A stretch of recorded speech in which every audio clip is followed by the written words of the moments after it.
बिस्मिल्लाहिर्रहमानिर्रहीम। आज हम इस वीडियोस के अंदर एक्सरसाइज 7.6 का क्वेश्चन नंबर 4 सॉल्व करेंगे। क्वेश्चन नंबर 4 हमारे पास है, from the top of hill 240 meter high measure of the angles of a depression of the top and bottom of minaret are 30 degree and 60 degree. Find the height of minaret. यानी इस question में हमें ये कह रहा है कि एक पहाड़ की चोटी जो है वो 240 मीटर ऊंची है। Measure of the angles of depression of the top and bottom, यानी एंगल्स ऑफ डिप्रेशन की जो मेजरमेंट है वो मीनार के 30 और 60 डिग्री है। फाइंड द हाइट ऑफ मीनारट, और मीनार की जो है हाइट हमने फाइंड करनी है। तो आइए इस क्वेश्चन को हम सॉल्व करते हैं। सॉल्यूशन,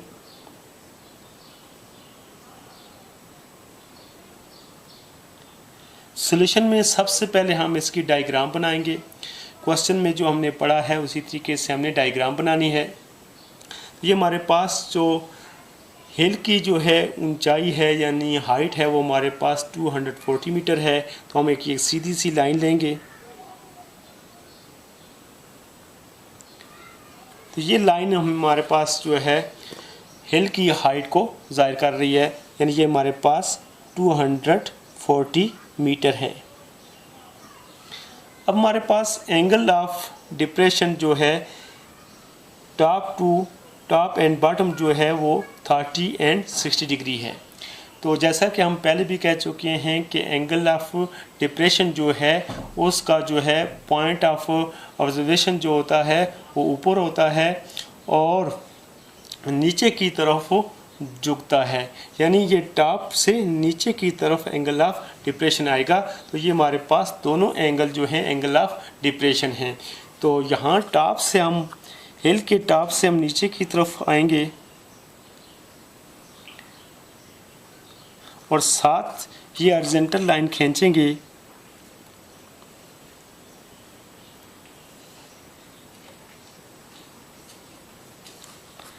तो ये हमारे पास जो एंगल बन रहा है ये है 60 डिग्री का। अब इसी तरह हमारे पास एंगल ऑफ डिप्रेशन जो है दूसरा है 30 का। तो 60 के मिड में जो है ये 30 का बनेगा। तो यहाँ से हम 30 का भी ले लेते हैं। तो ये हमने 30 डिग्री का ले लिया। तो ये हमारे पास ये पूरे का पूरा जो है 60 का है और ये जो है हमारे पास 30 का है। अब इस तरह हम यहाँ से इनको भी मिला लेते हैं और फुट से भी इन दोनों को आपस में मिला लें। तो आप गौर से देखें तो ये आपके पास एक रेक्टेंगल की शेप बन जाती है। इसके पॉइंट्स को नाम दे देते हैं। ये हमारे पास ए, बी, सी, डी। अगर हम ए, बी, सी, डी को गौर से देखें तो ये हमारे पास एक रेक्टेंगल की शेप बन जाती है। और रेक्टेंगल में हमेशा अपोजिट साइड जो है आपस में बराबर होती हैं। तो हम अगर ये देखें कि ये 240 यानी ए बी साइड जो है 240 मीटर इसकी मेजरमेंट है। तो इसका मतलब यह है सी डी जो है ये भी हमारे पास 240 है, क्योंकि रेक्टेंगल की हमेशा अपोजिट साइड जो है आपस में इक्वल होती हैं। इसी तरह हम ए सी बेस को फाइंड करेंगे, यानी ए सी फाइंड करेंगे। तो ए सी जब हम फाइंड कर लेंगे तो वो हमारे पास बी डी की भी मेजरमेंट वही होगी, क्योंकि ये भी अपोजिट साइड हैं रेक्टेंगल की। तो आइए इसको मज़ीद सॉल्व की तरफ जाते हैं। इस पॉइंट का नाम रख देते हैं हमारे पास ई। अब आप देख रहे हैं कि ये हमारे पास एक रेक्टेंगल की शेप बन गई है और यहाँ पर हमने जो फाइंड करना है वो क्या है, सी ई।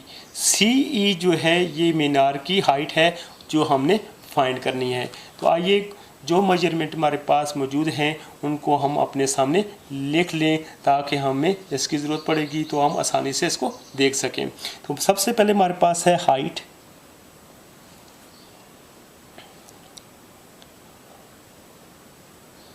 height of the हिल।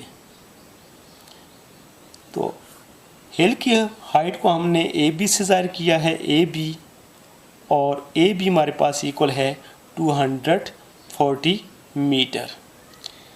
इसके बाद है हमारे पास जो हमने फाइंड करनी है वो हाइट ऑफ मीनार है, यानी मीनार की हाइट फाइंड करनी है।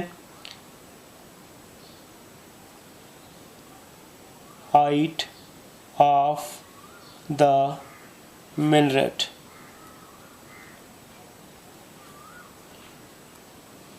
हाइट ऑफ मिनरेट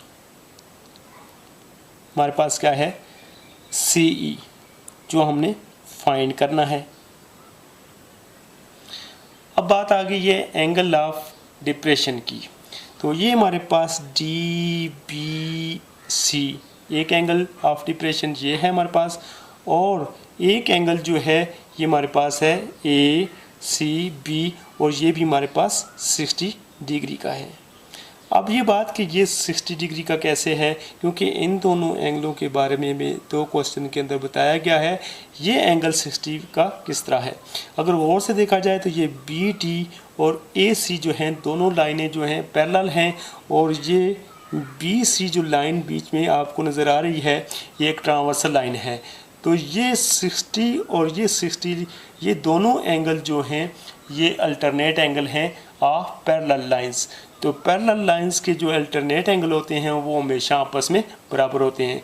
ये 60 का है तो ये भी 60 का ही होगा। तो लिहाजा ये हमारे पास ACB ये एंगल और DBC ये दोनों एंगल जो हैं ये 60 के हैं। तो हम इनको भी शो कर देते हैं। मेजर एंगल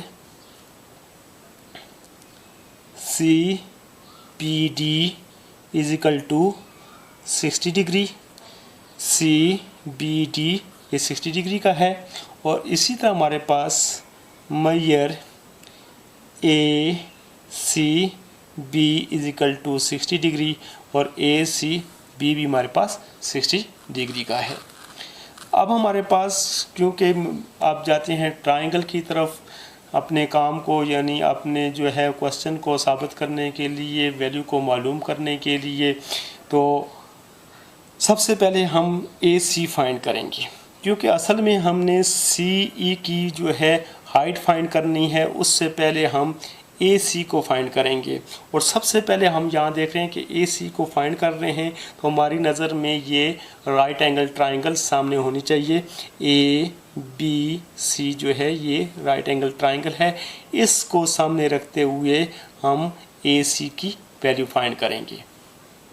तो सबसे पहले हम कौन सी ट्राइंगल लेंगे,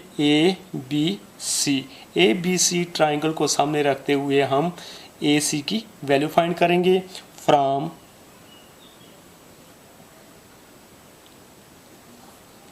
ट्राइंगल ABC, अब ट्राइंगल ABC में देखें तो ये हमारे पास राइट एंगल है, और ये हमारे पास जो है ये थीटा है 60 डिग्री। तो 60 डिग्री यानी थीटा के अपोजिट साइड जो है वो हमारे पास परपेंडिकुलर साइड होती है, और ये हमारे पास बेस है।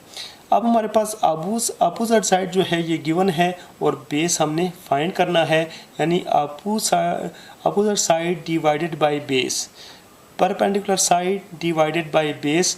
जब भी ये बात आती है तो हमारे सामने जो है टेंजेंट जो है वो हमारे सामने आ जाता है, क्योंकि टेंजेंट ही हमारे पास जो है वो opposite side divided by base के इक्वल है।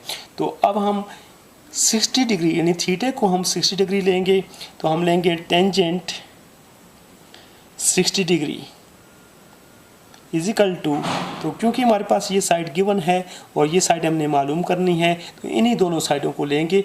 इस साइड को इस साइड के साथ नहीं ले सकते, क्योंकि ये दोनों साइडों कोई मेजरमेंट हमारे पास नहीं है। एक साइड की मेजरमेंट हमारे पास मौजूद हो और दूसरी साइड की मेजरमेंट मालूम करनी हो तो हम आसानी से मेजरमेंट मालूम कर सकते हैं। तो इसलिए हमने opposite side divided by base को लिया है। तो ये किसके इक्वल हैं, टेंजेंट के। तो tangent 60 degree is equal to AB यानी perpendicular side divided by base. अब हम यहाँ पर इनकी वैल्यू पुट करेंगे। टेंजेंट 60 जो है ये √3 के इक्वल है, टेबल में आप गौर से देखें तो टेंजेंट 60 डिग्री जो है √3 के इक्वल है। ए बी जो है हमारे पास 240 मीटर के, जबकि ए सी हमने फाइंड करना है। अब इसको नेक्स्ट स्टेप में देखें तो ए सी जो है यहाँ ये डिवाइड हो रहा है, इसको उठाकर इक्वल के इस तरफ ले आएंगे तो ये इस तरफ आकर मल्टीप्लाई हो जाएगा, यानी ये इस सूरत में आ जाएगा √3 multiply A C is equal to 240। A C की हमने वैल्यू फाइंड करनी है, √3 को उठाएंगे और इस तरफ ले आएंगे, √3 इधर ए सी के साथ मल्टीप्लाई हो रहा है, इधर आकर डिवाइड हो जाएगा तो ये ए सी √3 को उठाकर इस तरफ लाएंगे तो ये इस तरफ आकर डिवाइड हो जाएगा √3। तो ये थे हमारे पास ए सी की वैल्यू। अब आप देखें तो ये हमारे पास ए सी की वैल्यू जो है 240 डिवाइडेड बाय √3 आ रहा है। इसका मतलब यह है कि बी डी की वैल्यू भी हमारे पास यही है, यानी बी डी की मेजरमेंट भी हमारे पास यही है जो ए सी की वैल्यू है, यानी ए सी की जो मेजरमेंट हमने फाइंड की है वही मेजरमेंट जो है बी डी की भी है, क्योंकि ये दोनों अपोजिट साइड हैं रेक्टेंगल की और ये दोनों आपस में इक्वल हैं तो दोनों की वैल्यू भी सेम होगी। तो हमारे पास अब नेक्स्ट ट्राइंगल की तरफ जाएंगे तो नेक्स्ट ट्राइंगल हमारे पास है बी ई डी। अब हम बी ई डी में डी ई को फाइंड करेंगे, क्योंकि बी डी हमें ऑलरेडी फाइंड हो चुका है, क्योंकि ए सी की वैल्यू हमारे पास 240 डिवाइडेड बाय √3 है, तो बी डी की वैल्यू भी हमारे पास यहाँ हम लिख देते हैं 240 डिवाइडेड बाय √3 और यहाँ भी हम लिख देते हैं 240 डिवाइडेड बाय √3। अब हम ट्राइंगल को लेंगे बी ई डी फ्रॉम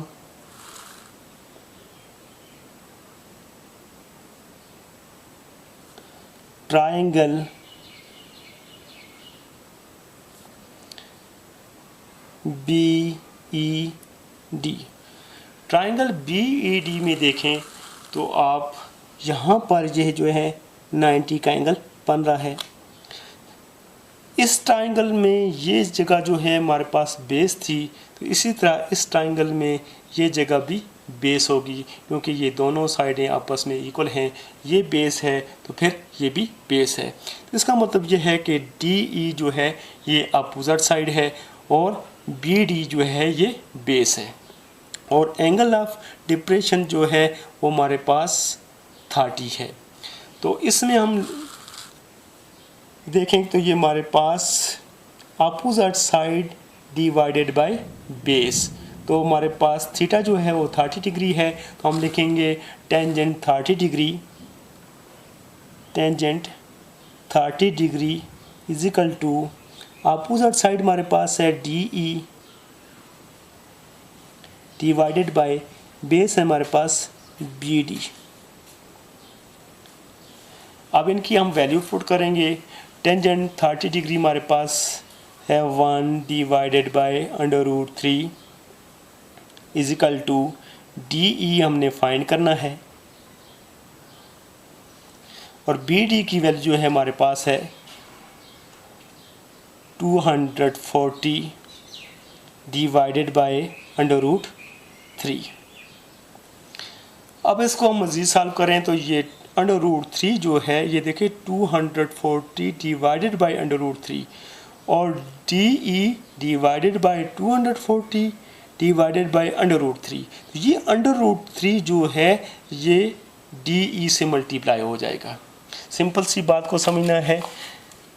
अगर हमारे पास ये 7/4/6 हो तो आप देख रहे हैं कि ये 7 के नीचे 4 डिवाइड हो रहा है और 4 के नीचे 6, तो ये 6 जो है 7 से मल्टीप्लाई हो रहा है।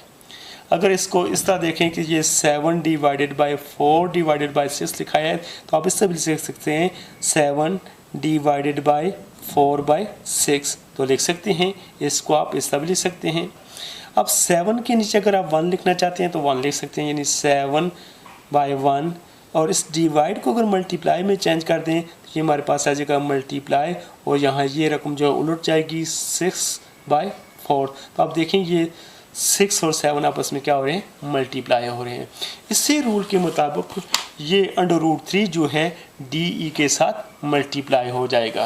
ये देखें हमारे पास 1 डिवाइडेड बाई √3 इजिकल टू, तो ये इसके साथ मल्टीप्लाई होगा तो ये आ जाएगा हमारे पास √3 divided by √3 DE divided by 240, यानी √3 जो था ये DE के साथ मल्टीप्लाई हो गया। अब आप देख रहे हैं कि यहाँ हमारे पास ये भी फ्रैक्शन है, ये भी फ्रैक्शन है, तो दोनों तरफ जो है क्रॉस मल्टीप्लाई यूज़ हो रहा है। तो ये 242 जो है 240 जो है ये 1 से मल्टीप्लाई हो रहा है, और √3 जो है √3 से मल्टीप्लाई हो रहा है। 240 को 1 से मल्टीप्लाई करेंगे तो ये हमारे पास आ जाएगा 240, और √3 को √3 से मल्टीप्लाई करेंगे तो ये हमारे पास आ जाएगा √9 इजिकल टू DE। अब 9 का स्क्वायर रूट फाइंड करें तो ये हमारे पास 240 और 9 का स्क्वायर रूट हमारे पास है 3 इजिकल टू DE। 240 को 3 पर डिवाइड कर दें तो 3 1 इज़ 3, 3 8 are 24 और ये 0 इसके साथ, तो DE इजिकल टू, इस तरह ये DE जो है हमारे पास 80 मीटर के बराबर आ जाता है। तो नेक्स्ट पेज पर जाने से पहले आपको यहाँ डायग्राम से कुछ बता दूँ कि DE जो है हमारे पास 80 मीटर आ गया है, तो अब हमारे पास मीनार की हाइट फाइंड करना आसान है। किस तरह, आइए डायग्राम की तरफ देखते हैं, वो और से समझने वाली बात है। जैसे कि हम पहले कह चुके हैं कि AB साइड जो है ये 240 मीटर हाई है, तो AB साइड जो है वो CD साइड के बराबर है, तो इसकी हाइट भी हमारे पास 240 है। तो जबकि DE जो है हमारे पास 80 मीटर है, तो 240 में से 80 मीटर को अगर अलग किया जाए यानी माइनस कर दिया जाए तो CF बाकी बच जाता है और उसकी वैल्यू फाइंड हो जाती है। यानी हम कह सकते हैं कि AB जो है किसके बराबर है, DE प्लस CE के, यानी इन दोनों पार्ट को सम किया जाए तो AB साइड के बराबर आ जाते हैं। तो हमने CF को साबित करना है और DE को उठाकर इस तरफ ले जाएं इक्वल के उस तरफ, तो ये हमारे पास AB माइनस DE हो जाएगा और इजिकल टू CF।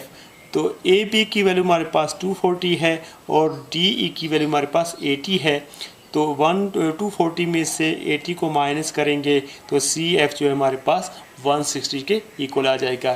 किस तरीके से, ये तो मैंने सिंपल सा आपको डायग्राम से बताया है, क्योंकि मैं नेक्स्ट पेज पर जा रहा हूँ तो डायग्राम सामने नहीं होगी, तो इसलिए मैंने आपको ये बताया है कि ये दोनों साइड जो हैं आपस में इक्वल है, यहाँ से यहाँ तक और यहाँ से यहाँ तक, और ये एरिया हमने फाइंड कर दिया है, ये 80 मीटर है।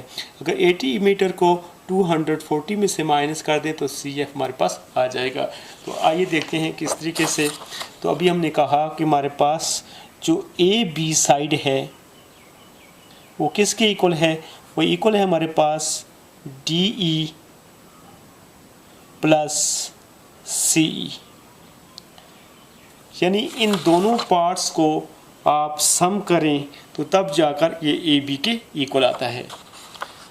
क्योंकि हमने CE की वैल्यू फाइंड करनी है तो DE को उठाकर हम इक्वल की उस साइड पर ले जाएं तो ये प्लस DE उस तरफ जाकर माइनस DE हो जाएगा, यानी ये हमारे पास AB side plus DE side को उस तरफ लाएंगे तो ये हमारे पास माइनस DE साइड हो जाएगा इजिकल टू CE।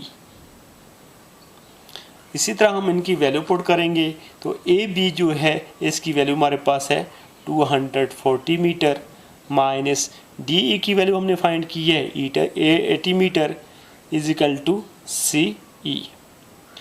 240 में से 80 को हम माइनस कर देंगे तो ये हमारे पास आ जाएगा 160 इजिकल टू CE,